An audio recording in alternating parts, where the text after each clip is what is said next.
दोस्तों अगर आप भी हार्दिक पांड्या और उमरान मलिक को बेहतरीन खिलाड़ी मानते हैं तो इस वीडियो को लाइक जरूर कीजिएगा।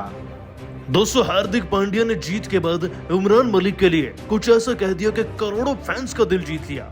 क्या बोले पांड्या अपने बयान में उमरान पर और उनके आखिरी ओवर पर आपको बताएंगे, लेकिन उससे पहले आप सभी को क्या लगता है, क्या उमरान को आखिरी ओवर देने का फैसला सही था या गलत? नीचे कमेंट करके हमें जरूर बताइएगा। दोस्तों आखिरकार आयरलैंड की टीम के खिलाफ हम 2 मैचों की T20 सीरीज को जीत चुके हैं, लेकिन ये जीत इतनी भी आसान नहीं थी। आपको बता दें कि जैसे ही दूसरा T20 मुकाबला शुरू हुआ, लड़ाई घमासान थी। हमारी टीम ने टॉस जीता, पहले बल्लेबाजी चुनी और मैदान में उतरकर इस फैसले को सही भी साबित कर दिया। ईशांत तो फ्लॉप रहे, लेकिन दोस्तों दीपक हुड्डा ने न सिर्फ 50 लगाया बल्कि 56 गेंदों के अंदर 104 रनों की ऐसी धाकड़ पारी खेल डाली जिससे कि पूरे मैच की शक्ल ही बदल गई थी। उनकी शतकीय पारी ने भारतीय टीम को एक नई उम्मीद दिलाई थी और सैमसन ने भी इसी बीच आकर 77 रन लगाए थे। इन दोनों खिलाड़ियों के दम पर हमारी टीम का स्कोर 200 के पार जा चुका था। जीत निश्चित थी क्योंकि लक्ष्य 227 का रखा गया। अब इतना बड़ा लक्ष्य वो भी आयरलैंड जैसी टीम अपनी सरजमी पर कैसे ही चेस कर लेगी, ये गलतफहमी थी सबकी। क्योंकि दोस्तों आयरलैंड की टीम ने पावर प्ले में ही टीम का स्कोर 70 तक पहुंचा दिया। इतनी बढ़िया शुरुआत को आयरलैंड की टीम ने वेस्ट नहीं होने दिया। हमें बैक टू बैक विकेट्स मिलते रहे, लेकिन मुकाबला अपने अंतिम क्षण तक भी जा रहा था और ये सब नोटिस भी कर रहे थे। एक से बढ़कर एक खिलाड़ियों ने पारी खेली और मुकाबला आखिरकार अंतिम ओवर तक पहुंच गया। 17 रन चाहिए थे 6 गेंदों में, लेकिन पांड्या ने डेयरिंग बनकर उमरान मलिक को गेंद थमा दी। वो जानते हैं कि ये खिलाड़ी क्या कुछ कर सकता है, इसीलिए वो इनके जहन से प्रेशर निकालना चाहते थे। दोस्तों जैसे ही उमरान मलिक को गेंद थमाई गई तो ऐसा लग रहा था कि मुकाबला जीत जाएंगे, लेकिन फिर बैक टू बैक 2 चौके हो गए। उन्होंने एक नो बॉल दे डाली तो ऐसा लगा कि मुकाबला हाथ से निकल गया और अब तो भारतीय टीम को हारने से कोई रोक ही नहीं सकता। लेकिन फिर उमरान मलिक ने अपने आप को दोबारा से संजोया और बॉलिंग में सुधार लाए और अंतिम 2 गेंदों में मात्र 2 रन दिए, जिससे कि टीम 5 रन से जीत गई। दोस्तों इस ऐतिहासिक जीत के जिम्मेदार केवल उमरान नहीं लेकिन पांड्या भी हैं। उनकी कप्तानी लाजवाब रही दोनों ही मैचों में, क्योंकि दोनों मैच में आयरलैंड ने कांटे की टक्कर दी लेकिन जीते हम। परंतु पांड्या ने उमरान के लिए कुछ ऐसा कहा कि सबका दिल जीत लिया। आपको बता दें दोस्तों कि हार्दिक पांड्या ने अपने बयान में उमरान मलिक के लिए कहा, ऐसे मुकाबले सालों में एक बार होते हैं और वाकई में T20 मुकाबले हों तो इसी तरीके से होने चाहिए। जिस अंदाज में हमारी पूरी टीम खेली, अच्छे से प्रदर्शन किया और आयरलैंड की टीम के खिलाफ बल्लेबाजी करके दिखाई, वह तो काबिले तारीफ था ही, लेकिन उससे भी ज्यादा कुछ अच्छा था तो हमारे खिलाड़ियों का, हमारे गेंदबाजों का लक्ष्य को डिफेंड कर पाना। मैं देख पा रहा था कि इस तरीके से ये पिच बल्लेबाजों का फेवर कर रही थी, तो हम जान चुके थे कि लक्ष्य चाहे जितना ही बड़ा क्यों ना हो, कोई भी टीम इस मैदान पर लक्ष्य चेस कर सकती है और हम इस बात से वाकिफ भी थे। और इसीलिए आयरलैंड की टीम की अच्छी शुरुआत को देखकर मैंने अपनी रणनीति में ज्यादा बदलाव नहीं किए। मैं जानता था कि हमारे गेंदबाज इस काबिल हैं कि हम इस लक्ष्य को आसानी से बचा लेंगे। मैं हुड्डा की तारीफ करना चाहूंगा और सैमसन की भी।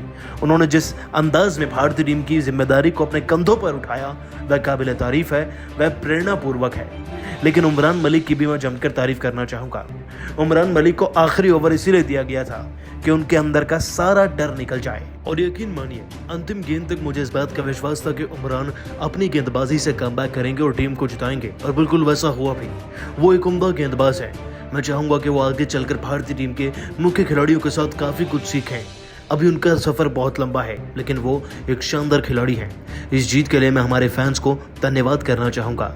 दोस्तों पांड्या एक कप्तान के तौर पर क्लीन स्वीप से सीरीज जीते हैं। उनकी कप्तानी में वाकई में दम था, तभी तो हम जीत पाए। लेकिन उनका उमरान के लिए यह सब कहना वाकई में मायने रखता है। परंतु आप सभी को क्या लगता है, उमरान मलिक को क्या इंग्लैंड की टीम के खिलाफ भी T20 सीरीज में खिलाना चाहिए या नहीं? नीचे कमेंट करके हमें जरूर बताइएगा। दोस्तों आखिरी सांस रोकने वाले ओवर में उमरान मलिक के चमत्कार से भारतीय क्रिकेट टीम एक हारे हुए मैच को जीत गई। आखिरी ओवर का पूरा रोमांच आपको दिखाएंगे, लेकिन उससे पहले आप सभी को क्या लगता है, उमरान मलिक को क्या इंग्लैंड की टीम के खिलाफ भी खिलाना चाहिए या नहीं? नीचे कमेंट करके हमें जरूर बताइएगा। दोस्तों आज T20 के इतिहास में वो हो गया भारतीय टीम के साथ जिसके बारे में आज भारतीय टीम अपने सपने में भी नहीं सोच कर आई होगी। सबसे पहले दोस्तों मुकाबले की शुरुआत डबलिन के इस मैदान में होती है भारत के टॉस जीतने के साथ। पांड्या टॉस जीतते हैं, बल्लेबाजी चुनते हैं और नतीजा इतना बेहतर होता है कि पूरी दुनिया तारीफ ठोकने में लग जाती है। दरअसल दोस्तों भारतीय टीम की तरफ से ईशान किशन फेल हो जाते हैं, लेकिन उसके बाद दीपक हुड्डा टीम के हर एक खिलाड़ी के हिस्से के रन अकेले बना जाते हैं। 26 गेंदों में 50 रन, उसके बाद 8 चौके 6 छक्के की मदद से अपना 50वां जड़ने के बाद दीपक हुड्डा शतक भी लगा देते हैं। इतना ही नहीं, सैमसन भी इस बीच 77 रन लगाते हैं। तो खिलाड़ियों के बल पर हमारी टीम का स्कोर 200 के पार चला जाता है। कप्तान पांड्या के 13 रन अंतिम पलों में टीम को 226 तक ले जाते हैं और जीतने के लिए आयरलैंड को 227 रन चाहिए होते हैं। दोस्तों जाहिर सी बात है, जिस टीम के खिलाफ इतना बड़ा लक्ष्य हो उसको तो वैसे ही प्राण खुश्क हो जाते हैं। तो भारतीय क्रिकेट टीम की जीत 99% कंफर्म थी। लेकिन कहते हैं ना कि क्रिकेट के गेम में कभी प्रेडिक्शंस नहीं करनी चाहिए, क्योंकि मुकाबला कब किस गेंद पर किस क्षण में पलट जाए कुछ पता नहीं चलता। और आज वाकई में मुकाबले में कुछ ऐसा ही हुआ। दोस्तों आयरलैंड की टीम के खिलाड़ी मानो गुस्से में भारतीय क्रिकेट टीम के खिलाफ मैदान में उतरे और ऐसा धाकड़ धावा बोल दिया कि देखकर हर किसी के होश उड़ गए। दोस्तों पावर प्ले के अंदर आयरलैंड जैसी टीम के लगभग 70 रन बन चुके थे। आयरलैंड की टीम के खिलाड़ियों को इतना रौद्र रूप देखकर भारतीय खिलाड़ी परेशान तो थे, लेकिन पहली सफलता रवि बिश्नोई ने दिलाई। उन्होंने स्टर्लिंग नाम के खिलाड़ी को आउट किया जो कि असल तूफान मचा रहा था। 18 गेंद में 40 रन लगा चुका था। इसके बाद दोस्तों पांड्या ने भी खिलाड़ी को रन आउट किया और आगे चलकर हमें इक्का दुक्का विकेट जरूर मिले, लेकिन मुकाबला कहीं न कहीं आयरलैंड के पक्ष में भी था। और फिर वही हुआ जिस बात का सबसे ज्यादा डर था सबको। दोस्तों पिछले मुकाबले में सबकी बखियां उधेड़ने वाले हैरी टेक्टर इस मुकाबले में भी बड़े रौद्र रूप में नजर आए। 5 चौके जड़कर 28 गेंदों में 39 रन बना चुके थे हैरी टेक्टर। अंतिम पलों तक वो मैदान में टिके रहे और बल्लेबाज डॉकवेल का भी उन्हें साथ मिलने लगा था, जो कि दोस्तों 16 गेंद में 34 रन बना चुके थे। इस बीच टेक्टर आउट हो जाते हैं। भारत फिर से मजबूत स्थिति में आता है, लेकिन अंतिम ओवर आते आते एक और खिलाड़ी के दम पर आयरलैंड की टीम को अब अंतिम ओवर में 17 रन चाहिए होते हैं। दोस्तों हर सूरत में ये मुकाबला फंस चुका होता है और उससे भी ज्यादा फंस जाता है जब पांड्या फैसला लेते हैं धोनी की तरह कि उमरान मलिक आखिरी ओवर डालेंगे। आपको बता दें कि जैसे उमरान मलिक आते हैं हर कोई खुशी से झूम उठता है, लेकिन उसके बाद अंतिम ओवर में कुछ ऐसा होता है कि सबके रोंगटे खड़े हो जाते हैं। दोस्तों उमरान प्रेशर में आकर यॉर्कर ही नहीं डाल रहे थे। माना कि पहली गेंद शॉर्ट गेंद थी, लेकिन उस पर कोई रन नहीं आया, अच्छी बात थी। दूसरी गेंद भी कुछ ऐसी ही प्रकार की थी, लेकिन वो नो बॉल हो गई और यहीं से मुकाबला पलट चुका था, क्योंकि दोस्तों नो बॉल पर फ्री हिट मिली और फ्री हिट पर बल्लेबाज ने चौका जड़ दिया। जीतने के लिए पूरी 5 गेंदें बाकी थी। इतना ही नहीं दोस्तों, चौथी गेंद पर भी चौका जड़ा गया, मतलब जीतने के लिए 3 गेंदों में अब 8 रन चाहिए थे। हर सूरत में आयरलैंड की टीम जीतती नजर आ रही थी। उमरान के चेहरे पर घोर प्रेशर था, लेकिन उमरान ने हार नहीं मानी, अपनी स्ट्रेटजी को कंटिन्यू रखा और इस ओवर की तीसरी गेंद पर एक सिंगल रन मिला।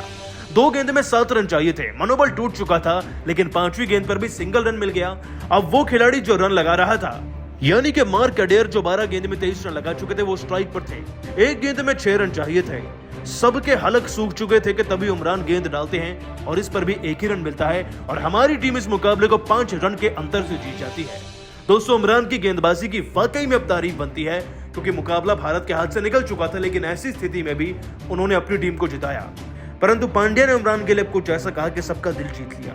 आपको बता दें दोस्तों कि हार्दिक पांड्या ने अपने बयान में उमरान मलिक के लिए कहा, ऐसे मुकाबले सालों में एक बार होते हैं और वाकई में T20 मुकाबले हों तो इसी तरीके से होने चाहिए। जिस अंदाज में हमारी पूरी टीम खेली, अच्छे से प्रदर्शन किया और आयरलैंड की टीम के खिलाफ बल्लेबाजी करके दिखाई, वह तो काबिले तारीफ था ही, लेकिन उससे भी ज्यादा कुछ अच्छा था तो हमारे खिलाड़ियों का, हमारे गेंदबाजों का लक्ष्य को डिफेंड कर पाना। मैं देख पा रहा था कि इस तरीके से ये पिच बल्लेबाजों का फेवर कर रही थी, तो हम जान चुके थे कि लक्ष्य चाहे जितना ही बड़ा क्यों ना हो, कोई भी टीम इस मैदान पर लक्ष्य चेज कर सकती है और हम इस बात से वाकिफ भी थे। और इसीलिए आयरलैंड की टीम की अच्छी शुरुआत को देखकर मैंने अपनी रणनीति में ज्यादा बदलाव नहीं किए। मैं जानता था कि हमारे गेंदबाज इस काबिल हैं कि हम इस लक्ष्य को आसानी से बचा लेंगे। मैं हुड्डा की तारीफ करना चाहूंगा और सैमसन की भी। उन्होंने जिस अंदाज में भारतीय टीम की जिम्मेदारी को अपने कंधों पर उठाया, वह काबिल तारीफ है, वह प्रेरणापूर्वक है। लेकिन उमरान मलिक की भी मैं जमकर तारीफ करना चाहूंगा। उमरान मलिक को आखिरी ओवर इसीलिए दिया गया था कि उनके अंदर का सारा डर निकल जाए। और यकीन मानिए, अंतिम गेंद तक मुझे इस बात का विश्वास था कि उमरान अपनी गेंदबाजी से कमबैक करेंगे और टीम को जिताएंगे, और बिल्कुल वैसा हुआ भी। वो एक उम्दा गेंदबाज है। मैं चाहूंगा कि वो आगे चलकर भारतीय टीम के मुख्य खिलाड़ियों के साथ काफी कुछ सीखें। अभी उनका सफर बहुत लंबा है, लेकिन वो एक शानदार खिलाड़ी हैं। इस जीत के लिए मैं हमारे फैंस को धन्यवाद करना चाहूंगा। दोस्तों, पांड्या एक कप्तान के तौर पर क्लीन स्वीप से सीरीज जीते हैं। उनकी कप्तानी में वाकई में दम था, तभी तो हम जीत पाए। लेकिन उनका उमरान के लिए यह सब कहना वाकई में मायने रखता है। परंतु आप सभी को क्या लगता है, उमरान मलिक को क्या इंग्लैंड की टीम के खिलाफ भी T20 सीरीज में खिलाना चाहिए या नहीं? नीचे कमेंट करके हमें जरूर बताइएगा। दोस्तों, पांड्या की रफ्तार और फिर पांड्या की ही बल्लेबाजी से भारतीय क्रिकेट टीम ने तोड़ के रख दी कमर आयरलैंड की टीम की।